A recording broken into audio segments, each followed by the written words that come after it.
सोनपुर एक रहस्यमय और गुप्त गांव था। इस गांव में सोना ही सोना था। गांव पर शैतान का राज था। शैतान तलवार की नोक पर गांव वालों से काम करवाता था। शैतान के चेले चाबुक से मजदूरों को मारा करते थे। फटाफट हाथ चलाओ, जल्दी जल्दी, अगर एक भी रुका तो तुम लोगों की चमड़ी छील दूंगा। हम सब पर थोड़ा तो रहम करो। मुझे बहुत भूख लगी है। अब जब तुम काम पूरा करोगे तभी तुम्हें खाने को मिलेगा। ये हमारे आका का हुक्म है, तो जुबान चलाने से ज्यादा हाथ चलाओ अपने। चाबुक की आवाज गूंजती और मजदूर डर के मारे काम करने लगते। शैतान की फैक्ट्री में कई मजदूर काम करते थे।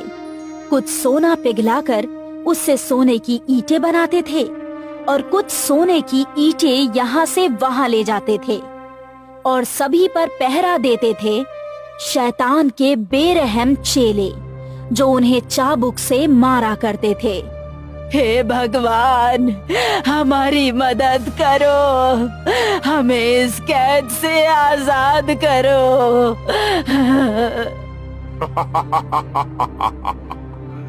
यहाँ कोई नहीं आएगा, कोई भी नहीं। यहाँ सिर्फ मेरा राज है, मेरा। तुम्हारी पुकार कोई सुनने वाला नहीं है बुढ़िया। हे महाबली हनुमान, इस शैतान को इसके किए की सजा दे। कृपा करो हनुमान। बूढ़ी औरत की पुकार हनुमान जी के कानों तक पहुंची। मेरे भक्त संकट में, मुझे उनकी रक्षा करनी ही होगी। हनुमान जी ने एक युवक का रूप लिया और उड़ते हुए सोनपुर आ पहुँचे। वो मजदूरों के बीच शामिल हो गए। शैतान का एक चेला बूढ़ी औरत पर चाबुक चलाने ही वाला था कि हनुमान जी ने उसका चाबुक रोक लिया। अरे अरे, रुक जाओ रुक जाओ। बूढ़ी अम्मा को क्यों मार रहे हो? उनकी उम्र देखकर तुम्हें तरस नहीं आता क्या? अरे हम शैतान के चेले हैं, हमें किसी पर तरस नहीं आता, ना उस बूढ़ी औरत पर और ना तुम पर। शैतान के चेले ने हनुमान जी पर चाबुक बरसाना शुरू कर दिया। हनुमान जी हंसते हंसते चाबुक की पीड़ा सहने लगे। अरे रे, रुक जाओ, जान लोगे क्या उस बच्चे की? रुक जाओ, शैतान कहीं के। अरे चुपचाप अपना काम करो। हाँ, सब काम कर रहे हैं, तुम उसे मत मारो। ठीक है ठीक है। शैतान का चेला वहाँ से चला गया और सारे मजदूर काम करने लगे। बूढ़ी औरत युवक के पास गई। बेटा, बहुत दर्द हो रहा होगा ना? उस नास पिटिए ने कितना मारा है तुम्हें, शैतान कहीं का। कोई बात नहीं अम्मा, कम से कम आप बच गईं। धन्यवाद बेटा, तुमने मेरी जान बचाई। भगवान तुझे हमेशा खुश रखे। एक तू है और एक मेरा बेटा। खैर छोड़, काम कर। बूढ़ी औरत सोने की ईंटें उठाने लगी। हनुमान जी भी उसी के साथ जुड़ गए। अम्मा, आप यहाँ कैसे पहुँची? अब क्या बताऊं, मैं बूढ़ी हो गई थी, अपने बेटे और बहू पर बोझ बन गई थी, तो उन दोनों ने मुझे घर से निकाल दिया। कई दिनों तक मैं गांव-गांव भटकती रही और फिर रात के अंधेरे में शैतान के चेले मुझे यहाँ ले आए। अरे भैया, मेरे साथ भी यही हुआ था। रात के अंधेरे में घर के आंगन में सोया था और इन लोगों ने मुझे अगवा कर लिया।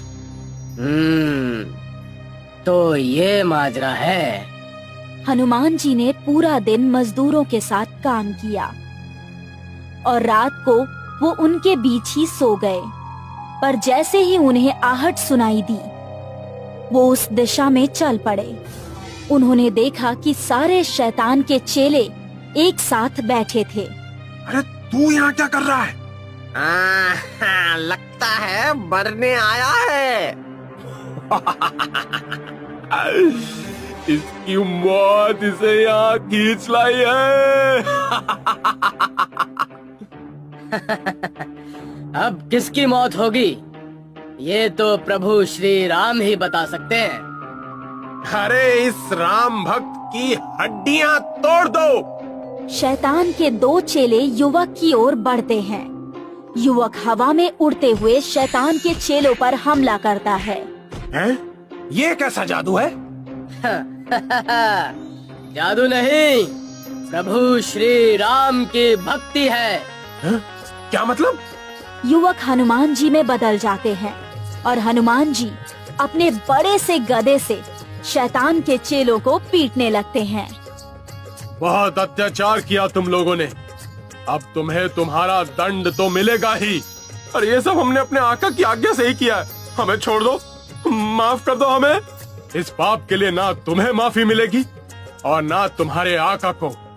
हनुमान जी ने अपने गदे से हर चेले के सर पर मारा और वो सब जमीन में धंस गए। तुम्हारे लिए यही सजा है, कीड़े मकोड़े तुम्हें काट काट कर खा लेंगे।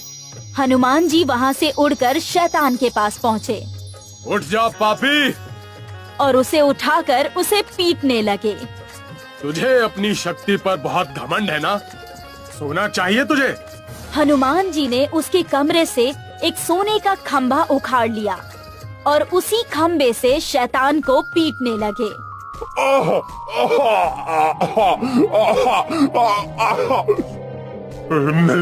नहीं, मुझे छोड़ दो, मुझे कुछ नहीं चाहिए। तूने इतने सारे मासूमों की जिंदगी खराब की है, तुझे कैसे छोड़ सकता हूँ?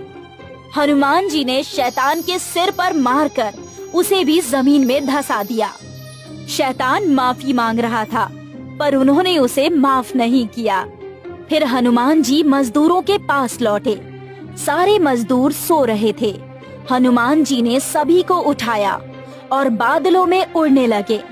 हनुमान जी ने हर गरीब मजदूर को उसके घर छोड़ा, सिवाय उस बूढ़ी अम्मा के। उस बूढ़ी अम्मा को हनुमान जी ने एक आश्रम के आंगन में छोड़ा और वहाँ से चले गए। सुबह जब बूढ़ी अम्मा की नींद खुली तो वो हैरान थी। मैं यहाँ कैसे पहुँची? महाबली हनुमान जी की कृपा से इस आश्रम में सभी उन्हीं की मर्जी से होता है। जय हनुमान। हनुमान जी ने अपने भक्त की भी रक्षा की और सारे पीड़ितों को भी उनके घर पहुंचा दिया। शैतान और उसके चेले अभी भी जमीन में धंसे हुए हैं। लगता नहीं कि वो कभी जमीन से बाहर निकल पाएंगे। हनुमान जी ने सब कुछ ठीक कर दिया और सभी की खुशी देखकर हनुमान जी खुद भी मुस्कुराए। जय श्री राम।